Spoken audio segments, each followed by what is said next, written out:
Ayun, so good evening sa inyo guys. Ngayon po ay October 9, 2020 at mukhang maganda ang ending ng ating week para sa ating mga Ditonatics. So medyo hindi umayon yung galaw ng ating PSEI, so nag-retrace back pabalik po siya at nag-loss ng negative 0.19%, pero okay na yan kasi yung ating index naman kahapon is binatak lang po yung pag-akyat niya. So at least na-sustain po niya, nasa taas po siya ng ating MA9. So nag-close tayo 5,931.61 naman. So ito po yung mga top trendings natin. So yung mga telco players natin, si Dito, Now, si C, and then yung mga miners natin, si MRC, Nickel, SEC, ABS-CBN, Green, IDC at ang ating PSEI Index. So bago tayong patuloy guys, pakibasa po yung ating disclaimer. And as usual, kung bago ka pa lang dito sa ating channel, please don't forget to subscribe dito po sa ating Palaboy Trader na YouTube channel. So sa mga bago pa lang dito sa ating channel, i-browse nyo po yung nandito kasi naka-itemize na nga po kada sections po na nilagay natin dito sa ating channel naman. Ayan. So i-browse nyo na lang po kung meron kayong kailangan with regards sa stock trading or investing. Nandito po yung mga topics natin. And then kung medyo hirap ka, so ituturo ko na lang sa iyo kung saan pwedeng hanapin yung mga details na gusto mong makita. So follow mo na lang ako dito sa aking Facebook account na Palaboy Trader. So and then tingnan mo din po yung mga pinopost natin dito. Sabi ko nga baka makatulong sa inyo, or yung mga comments po na mga kasama natin na nagti-trade din naman dito sa ating PSE market. And then follow mo lang ako sa aking Facebook page din na Palaboy Traders. Ganon din yung ating Twitter account na Palaboy Trader naman. So ito yung mahalaga, sinasabi ko sa inyo madalas kasi nandito po nagre-retweet tayo ng mga news na significant po dito sa mga stocks naman natin. So baka meron kayong stock na binabantayan, so i-check nyo po kung meron dito, or i-follow nyo yung mga fina-follow din natin mga nagre-release naman ng mga informations sa atin. Okay, and then tingnan natin yung ating PSEI sa ngayon. Anyway, kahit papaano maganda yung closing natin, masasabi natin kasi nga pag tumingin ka sa 5-minute chart, di ba kapon sabi natin binatak lang naman yung index natin. So nag-survive naman siya, hindi siya nag-close the gap bagkos nag-stay siya above dito ng ating previous closing ng around October, or rather before ng October 8 naman. So kahit papaano maganda pa rin siya. And then meron pala siyang maliit na gap up dito. So nag-close tayo 5,931.61. So walang masyadong catalyst na makita tayo dito sa ating PSEI market. So kaya siguro ganyan pa rin. And then hinihintay pa rin nila yung result naman ng discussions with President Duterte sa reopening naman ng ating economy. So sabi nga natin nung huli, di ba, dadamihan na yung mga public transportation para makapunta po sa trabaho yung mga tao natin. So, yun nga, by next week, malalaman po natin kung ano yung mga results ng kanilang pinag-usapan naman. So, and then, yung COVID cases nga natin, so, padaustos na nga po yung occurrence niya. So, makita mo dito, daily case natin kahapon, October 8, is umabot po siya ng 2,230 cases naman. And then, in-acknowledge to, based on news natin ng ating mga UP experts naman na ang Philippine COVID-19 cases are declining na nga.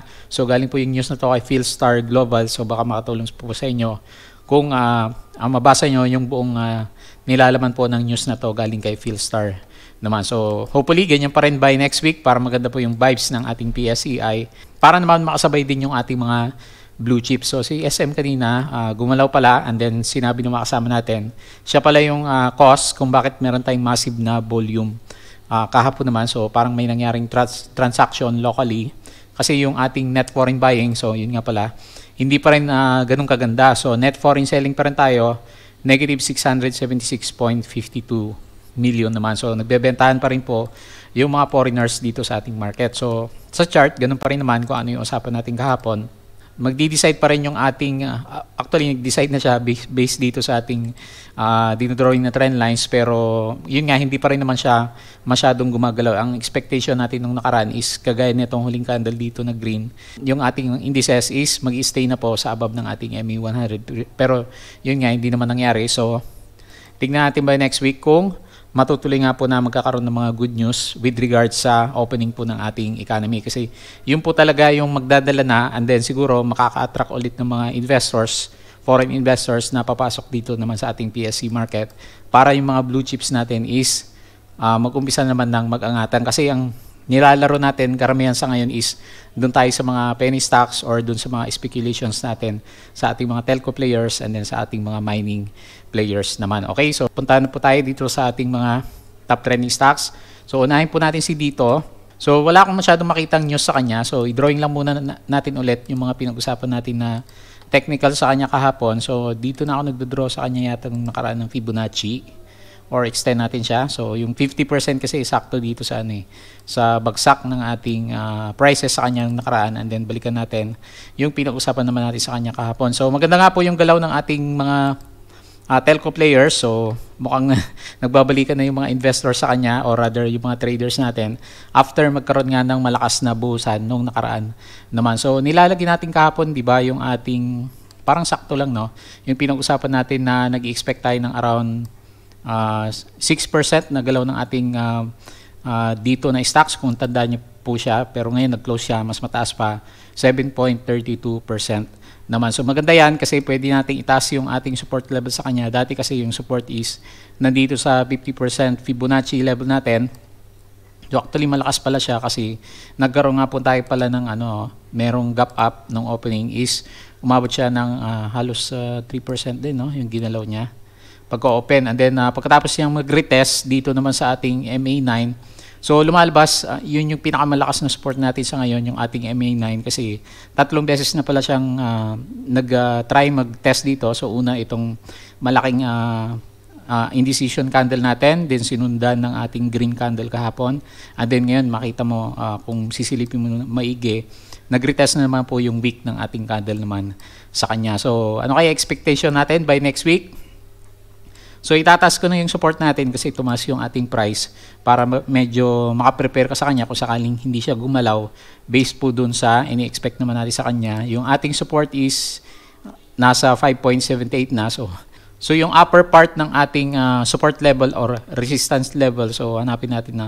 So medyo mataas yung next na resistance. Kung susundan natin yung ating Fibonacci level sa kanya, dapat dito sa around 6.7, pero medyo malayo yata. So sukatin natin ng konti. So more than 9% na possible upside versus kung magkaroon siya ng downside is more than 7%.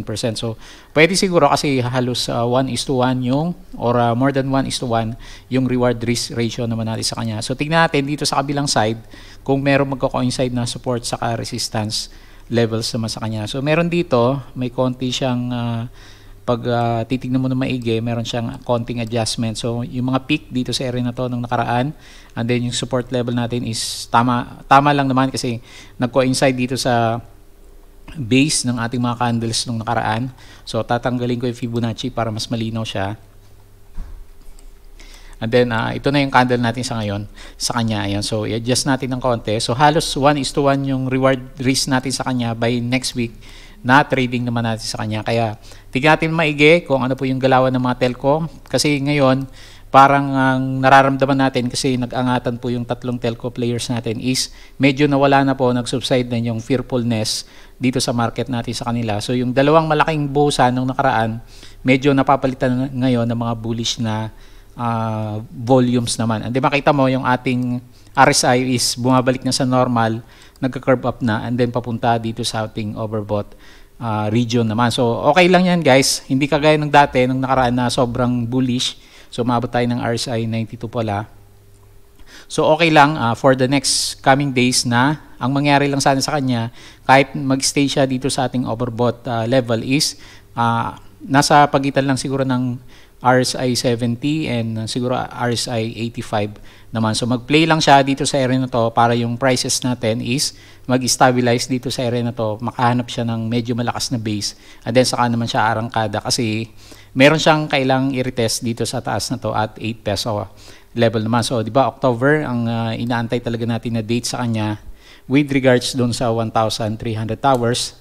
And then on the other side of the story, maraming natatakot pa rin dun sa 40 billion shares na i-inject naman dito CME Holdings naman natin. Okay, so ganyan muna. So ang isang indicator natin sa kanya sa ngayon is yung ating moving average. So nagkaroon kasi tayo ng magandang support at saka bounce dito sa ating MA9 naman. So yan po yung abangan natin. Kung sakali mang mag-retrace, pabalik yung mga prices, so tingnan natin yung ating mga moving average kung nagsusupport pa rin siya, or kung ayaw na niya, so dodrawing mo ulit yung ating Fibonacci level sa kanya, and then hanapin natin kung saan siya pwedeng magkaroon ng bounce naman. So maganda kahit papano guys, hindi masyadong volatile yung dalawang current candles naman natin kay dito natin. And then makita mo yung ating MACD, medyo nagka-curve up yung ating blue line dito sa ibabaw ng ating red line naman. So maganda po yan kasi medyo stable po yung volume, malaki siya, pero hindi nagsiswing ng malaki yung ating mga prices naman. So medyo kalmado na po yung ating mga traders. And then pagtingin ka dito sa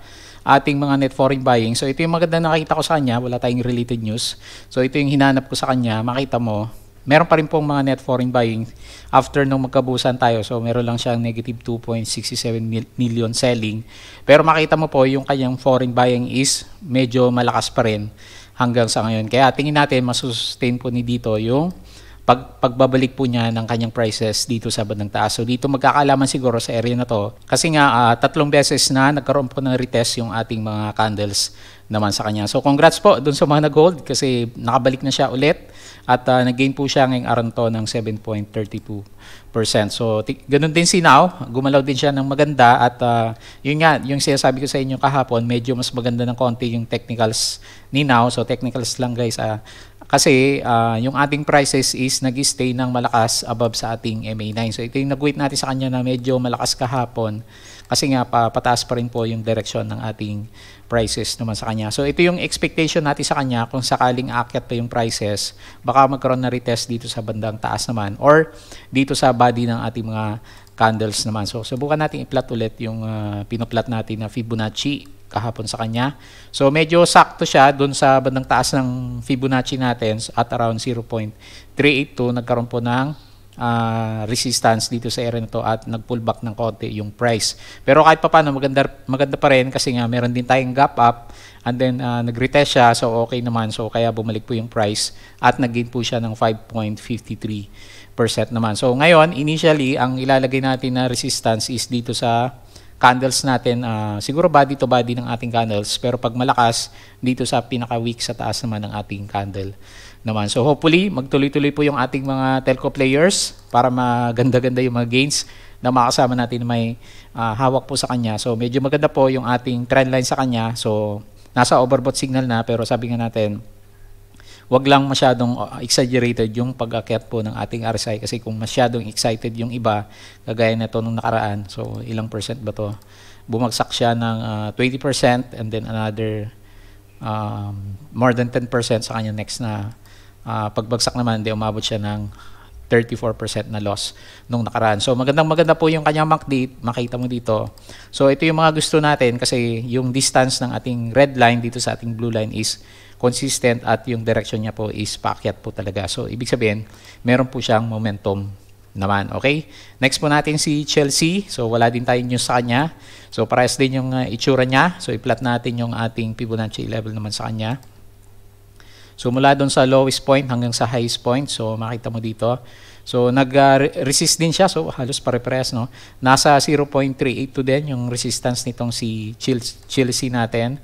And then yung next na nakita natin na possible resistance is dito sa mga candles naman natin. So either sa 5.9 or 6 peso level siguro.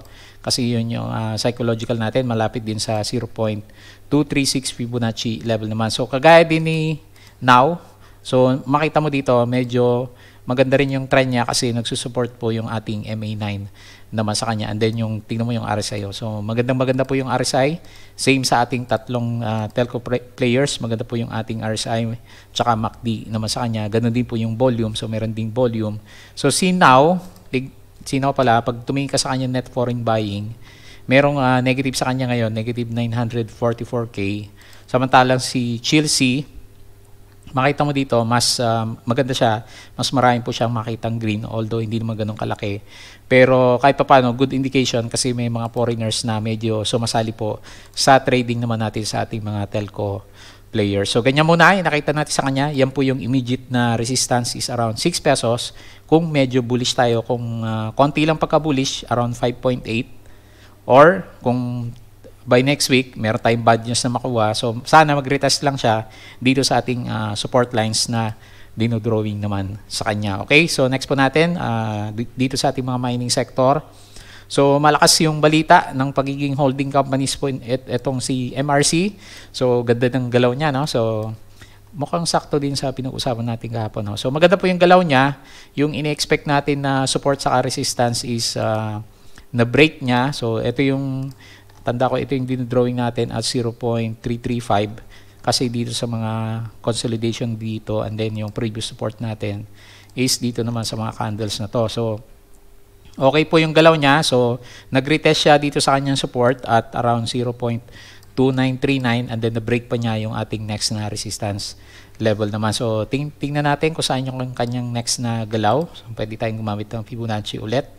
So paborito natin yung Fibonacci sa ngayon kasi medyo sumasakto po dun sa mga resistance saka support levels naman natin. So ilalagay ko yung support. So hanap tayo dito sa bandang kaliwa kung meron siyang pwedeng puntahan. So pwedeng maging support yan, 0.3078. Pero ito mga estimate lang to guys, kasi yung numbers po ni MRC kasi nasa penny stock, whole numbers po dapat yung last digit niya. So yun po yung titignan natin sa kanya. And then yung resistance natin is pwedeng ilagay dito. So meron kasing resistance dito sa area na to.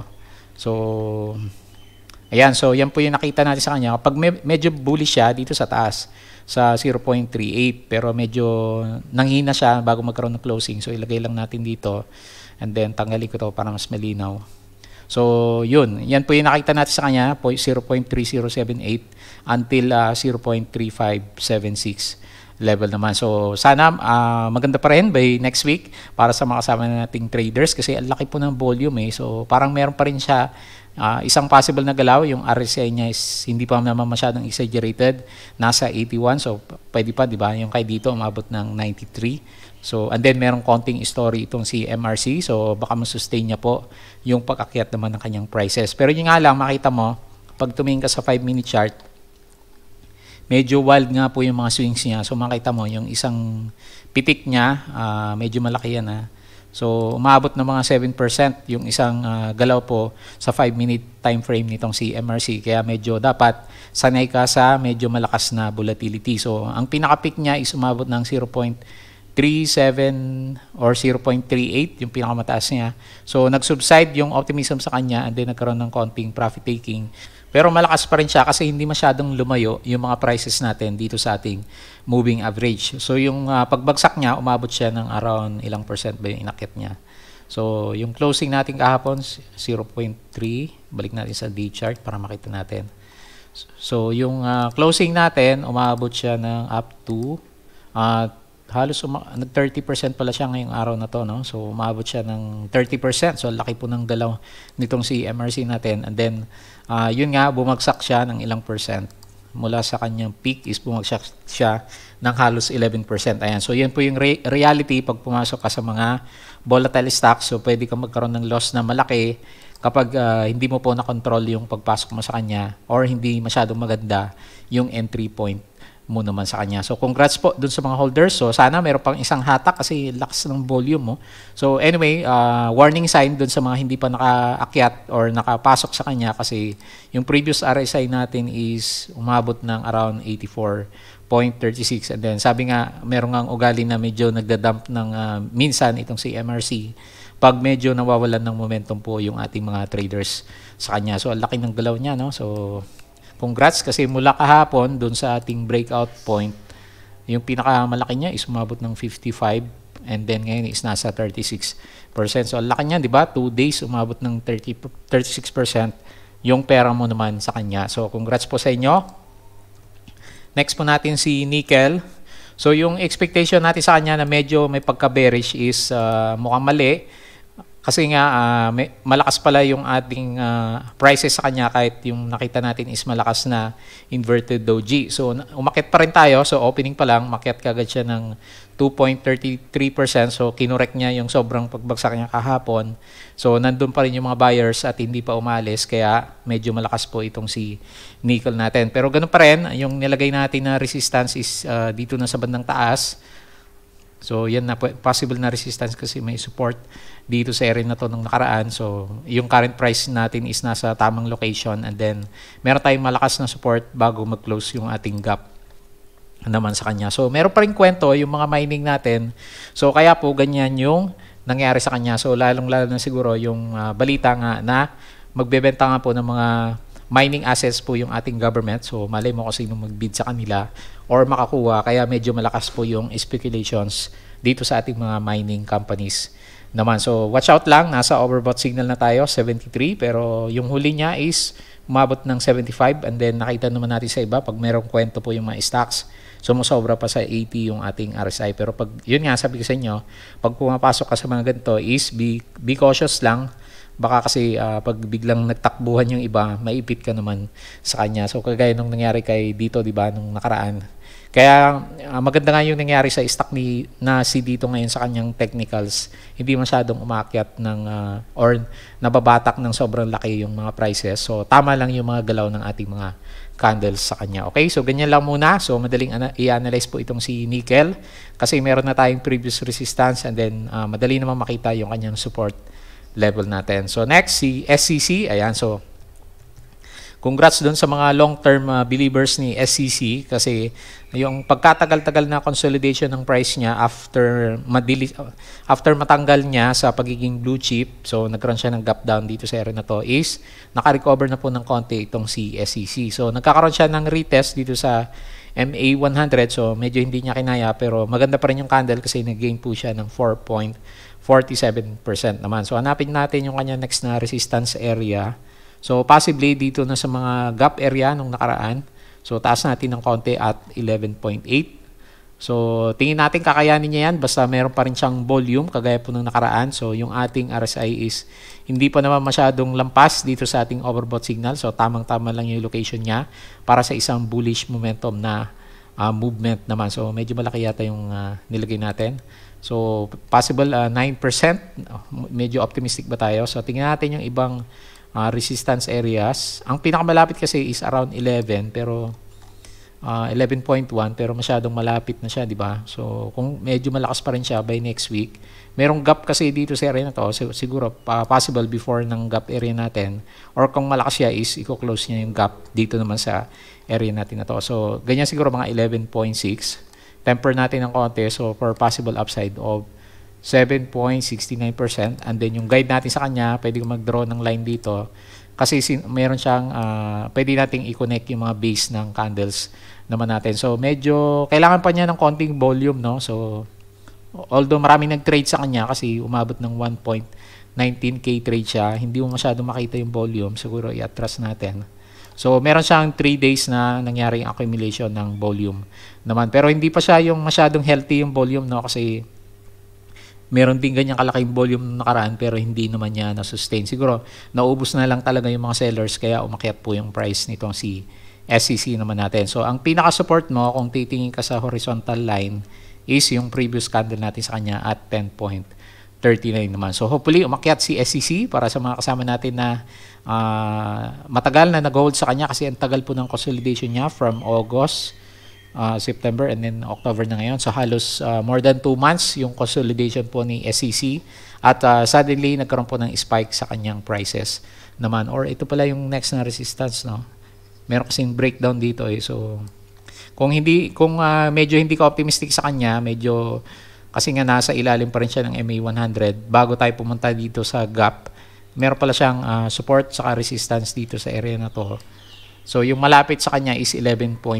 So medyo mababa na ngayon yung expectation mo sa kanya. So hopefully makalampas siya dyan and then sundan niya yung next na resistance level naman natin sa kanya. So congrats po doon sa mga long-term believers niya. Next, si ABS-CBN. So nag-pull back si ABS-CBN after magkaroon ng fake out. So medyo sa tingin nga natin is nagpa-profit taking yung iba. So nandito siya sa kanyang support level ngayon at 14.32 pero mukhang critical yung candle natin sa kanya. So tignan natin kasi mag-open na nga po siya ng kanyang stations ulit or shows doon naman sa channel 11. So pag successful siguro baka meron pang isang possible uptick kay ABS-CBN. Pero pag hindi niya kinaya, so yung previous Fibonacci natin, drawing natin para malaman natin kung saan siya pwedeng magkaroon ng next na breakdown ng price kung hindi niya kakakayanin. Yung current na support level naman niya is dito sa 14.28, and then resistance pwede dito sa bandang taas kasi nga may potential pa rin naman siya after ng October 10 na date po natin. Ayan. So, tignan natin kung kakayanin niya yan. So, tignan mo na maigi kung meron kang hawak sa kanya. So, yung ginagawa kasi ng iba, nag-adjust sila ng stop loss, di ba? So, kung medyo, halimbawa, nakapulot sila dito, so, and then yung current price is 14.32, ito naman yung possible na stop loss or rather yung profit taking nila na susunod naman. So, yung pwede mong i-adjust yung profit taking points mo sa kanya. And then, ganun din, yung mga nakasalo naman sa kanya na nag-expect pa ng possible uptick sa kanya, ito yung nakita natin na possible move niya. Pwede siyang umakyat ng halos 16%. So, tingin kasi natin may isa pang spike na pwedeng mangyari naman after, sabi nga sa inyo, successful yung TV shows niya by October 10 naman. So, bukas, ayan, so may time kayo manood ng show po ng ABS-CBN naman. Okay, so ganyan po yung nakita natin sa kanya. Next natin si Green. So, pinag-uusapan ngayon itong si Green at maganda pa rin yung galaw niya. Patuloy po yung continuous na strong uptrend po nitong si Green. So, makita mo yung prices. Tumatalbog-talbog lang dito sa ating MA20. So, yun yung reference natin sa kanya nung nakaraan.